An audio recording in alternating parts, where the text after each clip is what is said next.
कौन से ऐसे प्रिंसिपल्स है जो रतन टाटा यहाँ पे फॉलो करते हैं, उनमें मानते हैं और ये उनकी कंपनी में कहीं ना कहीं पॉजिटिव इफेक्ट भी लाया है। वो कहते हैं कि जो एम्प्लॉइज है वो आपकी एक ऑर्गेनाइजेशन का हिस्सा है, वो फैमिली है। टाटा ग्रुप ऑफ कंपनीज की बहुत सारे एरियाज में, बहुत सारे बिजनेसेस में लॉस आए, दिक्कतें आई, प्रॉब्लम्स आए, चैलेंजेस आए, बट उन्होंने उसका सोल्यूशन कभी भी ले ऑफ नहीं समझा। अगर आपकी टीम स्ट्रांग है, अगर आप में यूनिटी है, तो साथ मिलकर हर एक चैलेंज को फेस किया जा सकता है। इंडिया के अगर मोस्ट फेमस बिजनेसमैन की बात करें और दिमाग में मिस्टर रतन टाटा का नाम ना आए, ऐसा हो ही नहीं सकता।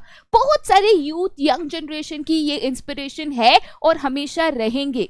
क्या ऐसे प्रिंसिपल्स ऑफ मैनेजमेंट है? चलो किताब में तो आप पढ़ लेते हो 14 प्रिंसिपल्स ऑफ हेनरी फियोल, ये साइंटिफिक टेक्निक्स है, ये एफ.डब्ल्यू. टेलर ने प्रिंसिपल्स दिए थे, बट कौन से ऐसे प्रिंसिपल्स है जो रतन टाटा यहाँ पे फॉलो करते हैं, उनमें मानते हैं और ये उनकी कंपनी में कहीं ना कहीं पॉजिटिव इफेक्ट भी लाया है? आइए इसको देखते हैं। सबसे पहला प्रिंसिपल जो मैं यहाँ पे डिस्कस करना चाहूंगी वो है स्टेबिलिटी ऑफ टेन्योर।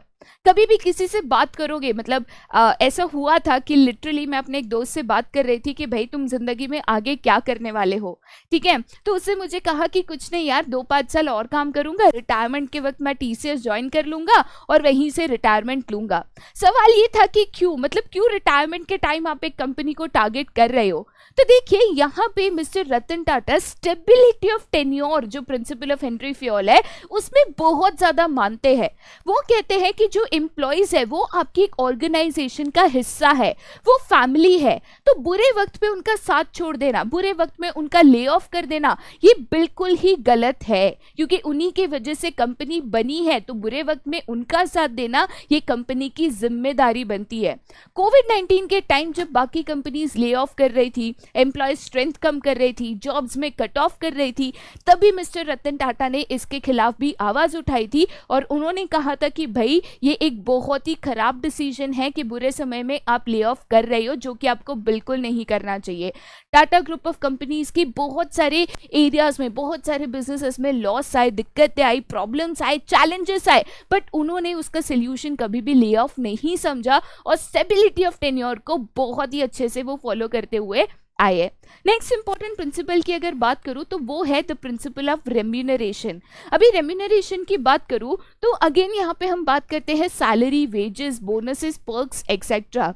अगेन एक बेस्ट ऑफ द एग्जांपल हम लेते हैं कोविड-19 के टाइम। आप सभी को पता होगा कि रिसेशन के कारण, फाइनेंशियल क्रंच के कारण बहुत सारी कंपनीज यहाँ पे कट ऑफ्स कर रही थी इन केस ऑफ सैलरीज, दुगना काम करा रही थी, हाफ पेमेंट दे रही थी, राइट।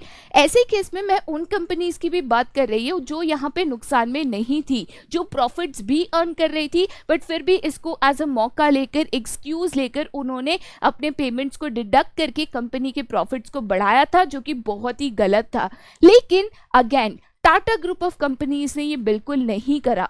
कोविड-19 के समय जब बाकी कंपनीज पेमेंट कट कर रही थी, लोगों को निकाल रही थी, आप देख सकते हो कि टाटा स्टील ने ₹235.54 करोड़ का एडिशनल बोनस डिक्लेयर किया था। हर एक कंपनी में उन्होंने अपने मेंबर्स को दिवाली बोनस दिया, और वो भी ज्यादा, ये कहकर कि ये डिफिकल्ट समय है, हो सकता है कि आपको इन पैसों की जरूरत पड़ जाए, तो आप ये पैसे रखिए। ये है the principle of remuneration, additional bonuses, perks, right, salaries, wages, ये अपने एम्प्लॉयज को देना, ठीक है।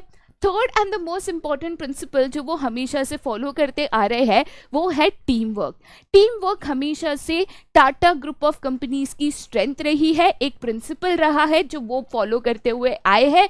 वो कहते हैं कि अगर टीम वर्क की बात करें तो कोई भी अगर ऑड्स आता है, ऑड्स मतलब कोई भी दिक्कत आती है, कोई भी चैलेंजेस आते हैं, हो सकता है कि आप उसको अकेले फेस ना करो, बट अगर आपकी टीम स्ट्रांग है, अगर आप में यूनिटी है, तो साथ मिलकर हर एक चैलेंज को फेस किया जा सकता है। और इसीलिए टीम वर्क में वो फुल्ली यहाँ पे ट्रस्ट करते हैं, राइट। तो जो प्रिंसिपल्स ऑफ मैनेजमेंट हम पढ़ते आए हैं, वही principles of management most famous businessman of India and all around the world use करते आए हैं, और उसका रिजल्ट तो आप सभी के सामने है। तो क्या और ऐसे प्रिंसिपल्स ऑफ मैनेजमेंट आपको पता है जो बाकी पर्सनालिटीज, बाकी बिजनेसमैन भी यहाँ पे यूज करते हैं? अगर हाँ, तो नीचे कमेंट सेक्शन में जरूर बताइएगा।